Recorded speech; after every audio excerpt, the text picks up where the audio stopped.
Hello everybody, welcome to Tori 3D. It's a very fun game. Okay, it's a 3D platformer, and you play as this little guy, this little chicken guy, or maybe a duck. It's still not really confirmed. I mean, even the fact that, like, basically all we know about Tori is that Tori is a bird. We know very little else about the character, quite intentionally, because Tori is. I was about to say Tori is a stand-in for the player. I don't think that's true, unless you're a bird, in which case there might be some truth to it. But it doesn't really matter, because Tori's just a fucking platformer with no discernible story or lesson to teach or morals to preach. It's a pretty fun game. There's one issue with it that you're going to see now. Not now, but just in this video, which is that if you're playing at a high frame rate, like I'm playing at 144 FPS right now because I couldn't be bothered limiting the FPS. In fact, it just slipped my mind actually. You move really slowly up these like wind streams, these fans. They're supposed to be faster than that. They're supposed to be like twice as fast as that. But they are tied to the frame rate in a very irritating way. Which means if you're playing at like 30 FPS, they're like 4 times faster than that. It's ridiculous. In fact, almost 5 times faster than you just saw there. But yeah, you collect the stars to get stars. You go fast to get the ranks. I'm not really going to try to get all the S ranks. I mean, I could do that because I used to speedrun this game. In fact, I can show you a pretty cool speedrun strat right now in Sea Mama's Harbour. And I don't really mind doing this because the level's not that good anyway. Actually, no. I'll give it up for Sea Mama's Harbour. If you're playing as Tasty, Tasty's like Tori, but he just runs faster. If you're playing as Tasty, Sea Mama's Harbour has some pretty cool like cycles and stuff. It's pretty cool. But yeah, there's a speedrun trick for you. You just gain a lot of speed going in the wind tunnel. You can beat it in less than 30 seconds, but 30 seconds is still more than fast enough to get an S rank on that level. So there you go. That's one S rank that I actually will go for. But yeah, this game was part of the PSX horror demo disc. So basically, the horror demo disc was this thing where it's like, oh, it's a demo for a bunch of horror indie games that are in the PSX style. Now you're probably looking at this game and thinking like, horror? That doesn't really sound right. And honestly, you're right. It's not really a horror game. It's more like a cute 3D platformer with a couple like creepy moments in here, but they're not that creepy because like the game is still ultimately intended for kids, right? But it's a part of the series identity that is never really forgotten by anybody because it just like the games are kind of weird aesthetically because they look like this most of the time with all the like bright colors and stuff, and then sometimes there's just weird stuff. And you'll see that in some of the levels, and you'll especially see that in the last level of Tori 2, which I will be playing, obviously. I'm going to play all the Tori games, of which there are several. There's like 5. There's Tori 3D, Tori 3D Jumbled Jam, or sorry, no. There's Tori 2, Tori... Yeah, see, this is terrifying, right? This creature. And if you walk too close, he eats you. But he's too big, so the camera never shows his entire body. So, like, it's not really that creepy because you can't even get a good look at what he is. But yeah, there's Tori 3D... No. Why do I keep saying there's no game called Tori?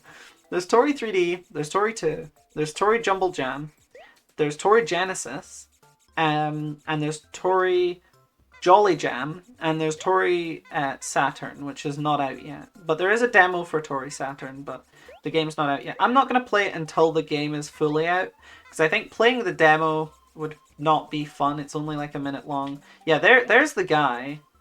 But when you're actually like standing here, you can't really see him because he's so big. But that's not what I mean by creepy moments. Well, I'll go and show off a specific like level that is particularly like in that direction, because most of the levels are not. But you go to Starry Sky and you see all these like stars and stuff, and oh, they turn like evil and they approach you, and they kill you if they touch you, but they're so slow that you never really have to worry about it.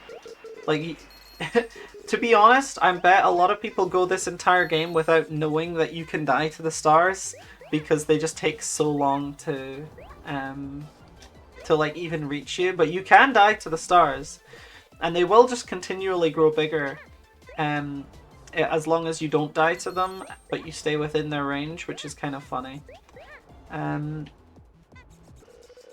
But yeah, like, this guy, I mean, how long do I have to wait for this guy to kill me? I mean, it's a very long time. No one is gonna find this if they're actually, like, playing the game. So yeah, it's kind of funny.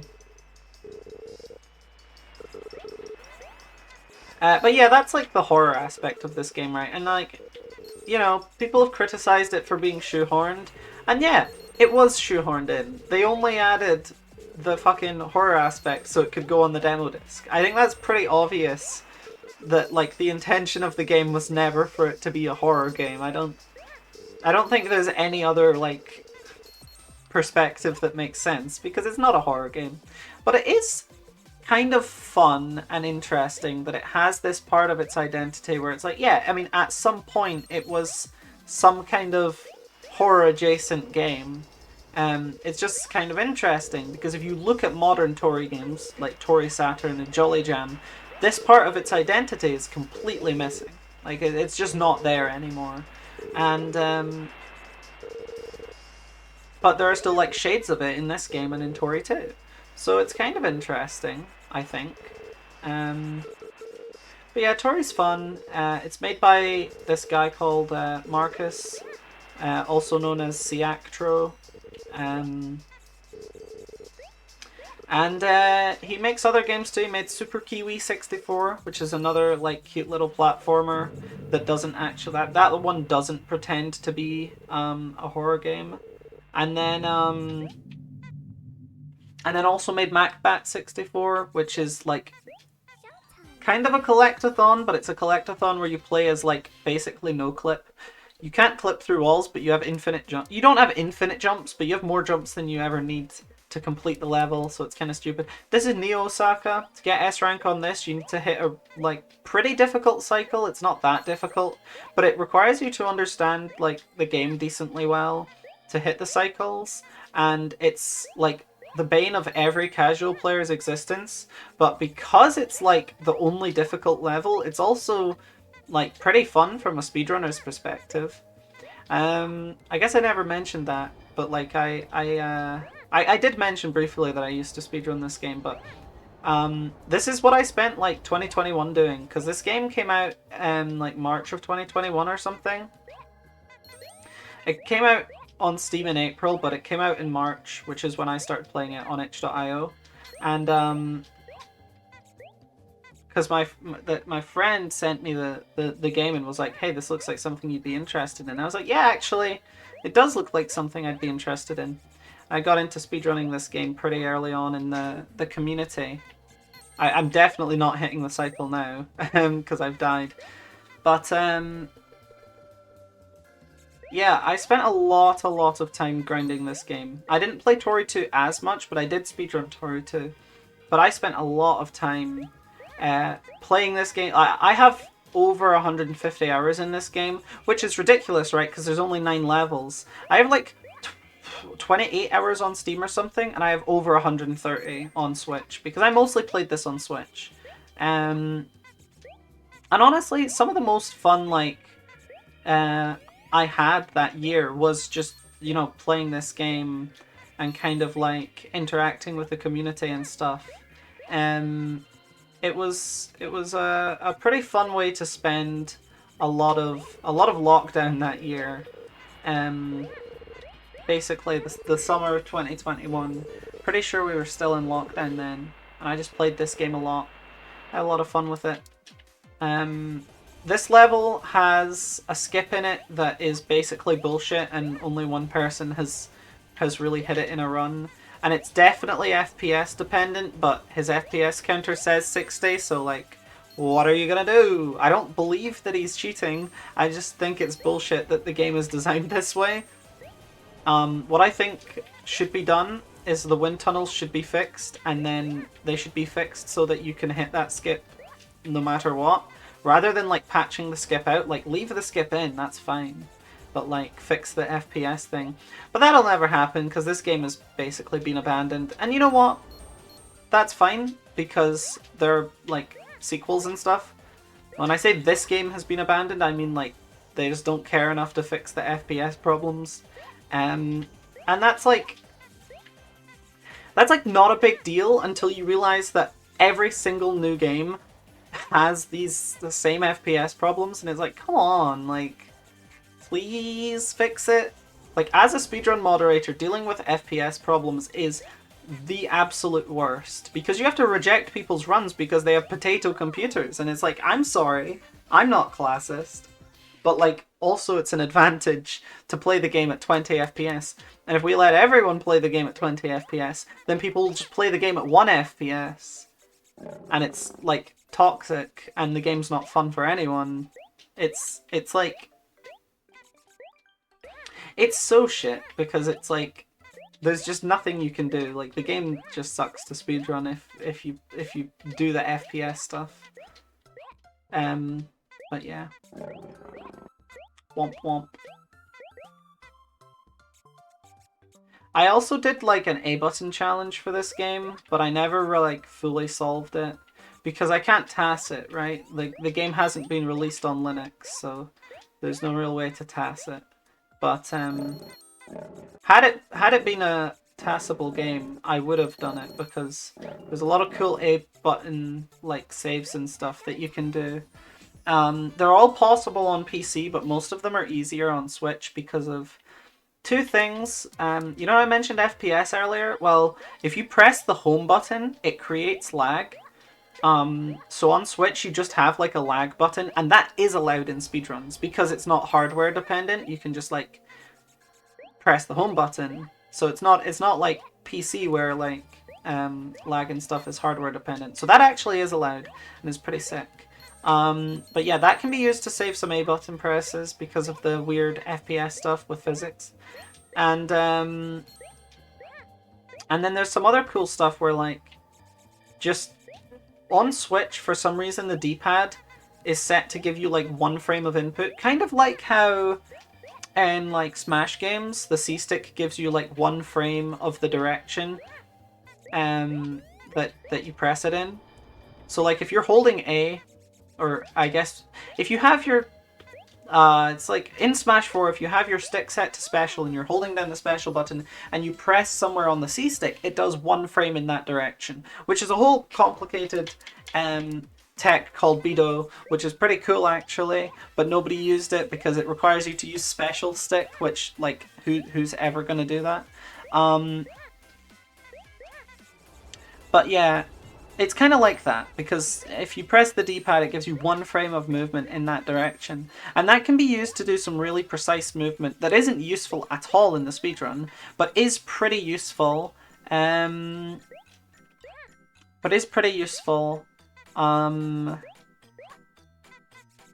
the A button challenge, because the really precise movement can be used to like save some jumps here and there, which is pretty neat.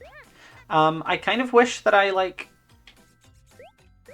did that more, but since there's no real way to TAS it, it's like a real pain in the ass. You kind of have to do everything manually, but also like splice it, because there's no way you can do it all in one sequence, and it's just like not really worth it. But this is the last level. It's called It's World. It is that guy. It's actually got a name. It's called Glitchy. And you can... Oh yeah, this is a bug. If you die at this part of the level, you just like...